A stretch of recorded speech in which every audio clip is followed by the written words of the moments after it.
Лидер за даден въпрос, както се случи съвсем наскоро, останалите му колеги го осъждат с поглед, с реплики и казват, че няма право да се разпорежда. Харесва ли ви медийната среда, която в момента наблюдаваме всички? Харесват ли ви тези, съжалявам да ползвам израза на политически, а според вас време ли е това да се промени? Време ли е да не допускаме медиите да бъдат охладявани? Време ли е ние, господарите, да се върнат и свободните гласове? Ами, скъпи приятели, всички трябва да бъдем много по-активни, да запалим своите познати, приятели, близки, да бъдат активни, за да може да ни чуят, независимо, че ако можеха нашите политици чака да ни изкъсват и кабелите за интернет, само да не се чуват свободните гласове. Всички ние трябва да настояваме, да бойкотираме медиите, които в момента започват емисиите си с това в какво настроение се е събудил Пеевски, защото по-важна новина от това, че той е санкциониран по Магнитски, според най-големите телевизии в България, беше какво мисли за мерките, които НАП предприема срещу фризьорските салони. Това ли е начинът, по който трябва да изглежда една новинарска емисия в европейска държава?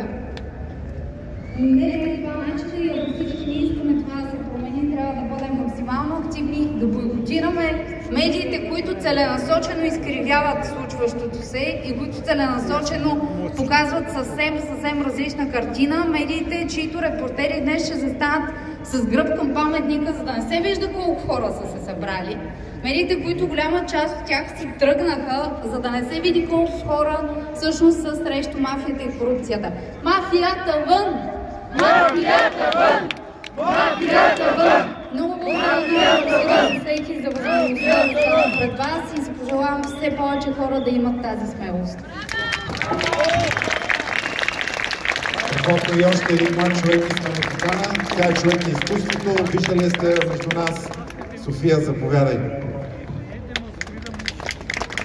Здравейте, приятели! Аз ще съм много кратка, защото много неща вече се казаха и слушайки предните говорители, забелязах една основна тема, която се прокрадва и изплува, един лайтмотив, и аз също си бях намислила да говоря за това, а именно за силата да устоиш, за силата да не се откажеш, да не се отдадеш на отчаянието, на умората и да стиснеш зъби и да продължиш да се бориш за света, в който искаме да живеем, да се бориш за справедливост и демокрация.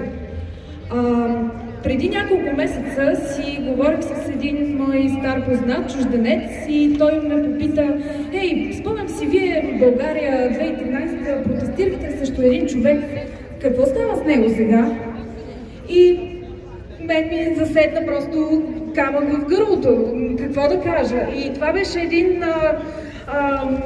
една ситуация, в която много лесно можеш да се отдадеш на отчаянието. Обаче, както и адвокат Екимджиев каза, така ще префразирам, борбата за доброто няма крайна точка и когато очакваме да се появи един ден, в който сме постигнали целите си, то този ден няма да се появи. Обаче, въпреки това, в системата на демокрацията, обществото и гражданското общество имат страна в политическото устройство и те имат част от властта. И като такъв стълб на властта, ние като граждани имаме две основни отговорности: да гласуваме и да протестираме. И всяка тези отговорности изискват усилие, което всички вие видели днес за свободното си време за да полагате, и искам да ви подкрепя, да ви поздравя за това, и искам също така да поздравя и